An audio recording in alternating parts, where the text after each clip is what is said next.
संगमपुर नामक एक छोटे से गांव में गोपाल नाम का एक गरीब लड़का अपनी माँ और बड़े भाई भाभी के साथ रहता था। गोपाल का बड़ा भाई खेती का काम करता था, जबकि गोपाल काम को लेकर लापरवाह था। गोपाल की माँ हर वक्त इसी बात के लिए उसे समझाती रहती थी।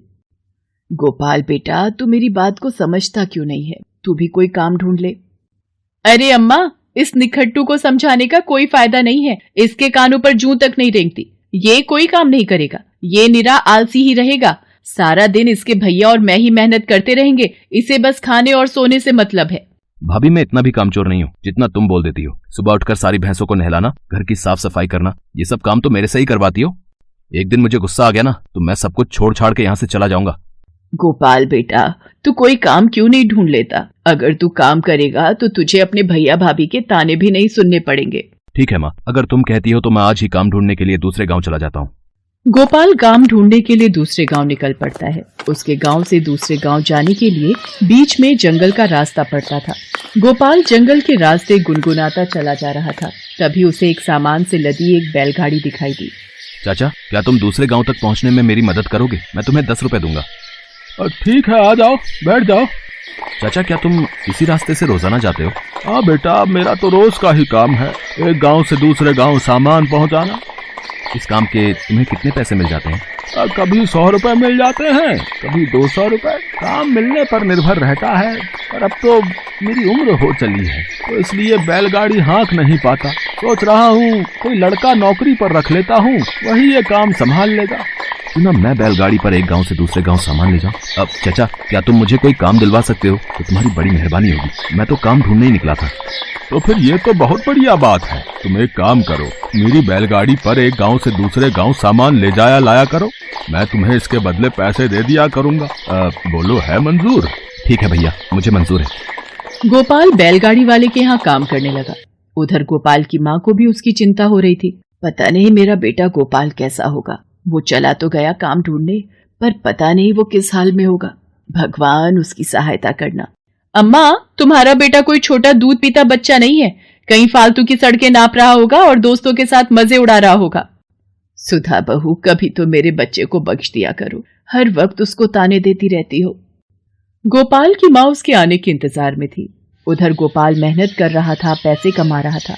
एक शाम, अब गोपाल बेटा, आज तुम्हें चंदनपुर नहीं बल्कि रामपुर गांव जाना है। वो यहाँ से कुछ ज्यादा दूरी पर है। तुम अभी निकलोगे तो कल शाम तक वापस लौट आओगे। ठीक है चाचा, मैं अभी चला जाता हूँ। गोपाल माल लेकर बैलगाड़ी पर निकल पड़ता है। तभी उसे किसी के पुकारने की आवाज आती है। मेरी मदद करो, मेरी मदद करो। ये कौन पुकार रहा है? अरे तुम कौन हो और इस पिंजरे में तुम्हें किसने बंद किया? रुको, मैं अभी तुम्हें बाहर निकालता हूँ। रुको राहगीर, ये पिंजरा ऐसे नहीं खुलेगा। जब तक वो राक्षस मारा नहीं जाएगा तब तक मैं नहीं बच सकती। मैं एक परी हूँ, मेरा नाम सोनाली है। राक्षस ने मुझे यहाँ कैद कर लिया और मेरे पंख जला दिए और मुझे यहाँ कैद करके रख लिया। मेरी जान तभी बच सकती है जब राक्षस का अंत होगा। पर राक्षस का अंत कैसे होगा और उसने तुम्हें क्यों पकड़ रखा है? मेरे बाल सुनहरे हैं। राक्षस मुझसे जबरदस्ती शादी करके अपनी शक्तियां बढ़ाना चाहता है। यदि उसके आने से पहले तुम मुझसे विवाह कर लो तो राक्षस की शक्तियां कम हो जाएंगी। फिर तुम उसके गले की माला तोड़ देना, वो मारा जाएगा। गोपाल उस सुनहरे बाल वाली परी से विवाह कर लेता है। तभी वो राक्षस आ जाता है। मूर्ख मानव, तूने ये क्या किया? तूने परी से विवाह कर लिया, अब तू मेरे हाथों से मारा जाएगा। गोपाल, इस राक्षस की सारी शक्तियां समाप्त हो चुकी हैं। तुम इसके गले की माला को तोड़ दो। ये लो तलवार। गोपाल तलवार की सहायता से राक्षस के गले में पड़ी माला निकालकर तोड़ देता है और राक्षस मारा जाता है। तुमने मेरी बहुत सहायता की है, अब तुम मेरे स्वामी हो। तुमने मेरी जान की रक्षा की है। तुम्हारी जो आज्ञा है मैं वैसा ही करूंगी। सोनाली, तुम्हें भी मैंने दिल से अपनी पत्नी स्वीकार किया है, इसलिए अब तुम मेरे साथ ही रहोगी। आओ, मैं तुम्हें अपने घर ले चलता हूँ। गोपाल बैलगाड़ी वाले चाचा को मिलकर और अपने कमाए हुए पैसे लेकर सोनाली के साथ अपने घर पहुंचता है। गोपाल बेटा, तू आ गया। तेरे बिना मैं कितनी उदास और चिंतित थी। पर ये कौन है? माँ, मैं तुम्हें सब इत्मीनान से समझाऊंगा। इतना जान लो कि ये तुम्हारी छोटी बहू है। गोपाल अपनी माँ और भाई भाभी को सोनाली की सारी सच्चाई बताता है। कोई इंसान नहीं मिला था तुझे शादी करने के लिए कि एक सुनहरे बालों वाली परी से शादी करके आ गया है। सुधा, अब बस भी करो। सोनाली तुम्हारी देवरानी है और इस घर की बहू है। तुम्हें उससे प्यार से व्यवहार करना चाहिए।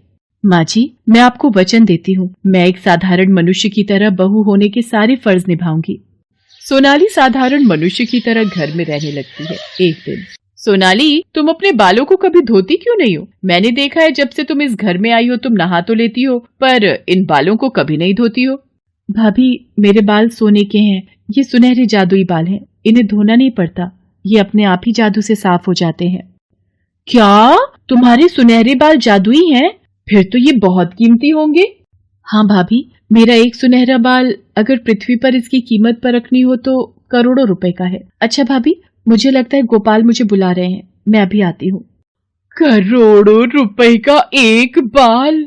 अगर ये बाल मुझे मिल जाए तो मैं इन बालों को बेचकर अरबपति बन जाऊंगी। सुधा, किन ख्यालों में खोई हुई हो और ये मन ही मन क्या बातें कर रही हो? कुछ नहीं, बस ऐसे ही कुछ सोच रही थी। सुधा के मन में पाप आ जाता है। वो ये बात अपने पति को बताती है। अब क्या सोनाली के बाल इतने कीमती हैं? सुधा, अगर ये बाल हमें मिल जाएं तो हम दोनों चुपचाप यहाँ से कहीं दूर चले जाएंगे और पैसों से खूब ऐश करेंगे। हाँ, बस तुम किसी तरह सोनाली के बालों को हथिया लो। हाँ, तुम चिंता मत करो, मैंने सब सोच लिया है। मैं आज रात ही जब सोनाली सो रही होगी उसके बाल काट दूंगी और रात ही रात में हम दोनों यहाँ से गायब हो जाएंगे। रात के वक्त जब सब सो जाते हैं, सुधा चुपचाप सोनाली के पास जाती है। सोनाली गहरी नींद में सो रही थी। सुधा के हाथ में कैंची थी। वो सोनाली के बालों को जैसे ही हाथ लगाती है, सोनाली के बालों के स्पर्श से सुधा के हाथ जलने लगते हैं। बचाओ, बचाओ, कोई मुझे बचाओ, मैं जल जाऊंगी, मेरे हाथ जल रहे हैं। सुधा, तुम्हारे ये हाथों में ये कैंची क्या कर रही है और तुम सोनाली के कमरे में क्या कर रही हो? मुझसे भूल हो गई, मैं सोनाली के बाल काटकर बेचना चाहती थी। अरे, मैं बहुत बड़ी गलती कर रही थी, मुझे बचा लो, मैं जल जाऊंगी। भाभी, आप चिंता मत करो, आपको कुछ नहीं होगा। आप मेरे बालों को स्पर्श करो, ये आग बुझ जाएगी। सुधा सोनाली के बालों को जैसे ही हाथ लगाती है, आग गायब हो जाती है, लेकिन सोनाली के सुनहरे बाल साधारण बालों में परिवर्तित हो जाते हैं। सोनाली, तुम्हारे सुनहरे बाल साधारण काले बालों में बदल गए। मैं जानती हूँ गोपाल, यदि मैं ऐसा न करती तो भाभी पूरी तरह से जल सकती थी, इसलिए मैंने अपने सुनहरे बालों का बलिदान दे दिया, और वैसे ही अच्छा भी है। अब मैं एक साधारण मनुष्य की भांति आप सबके साथ रह सकती हूँ।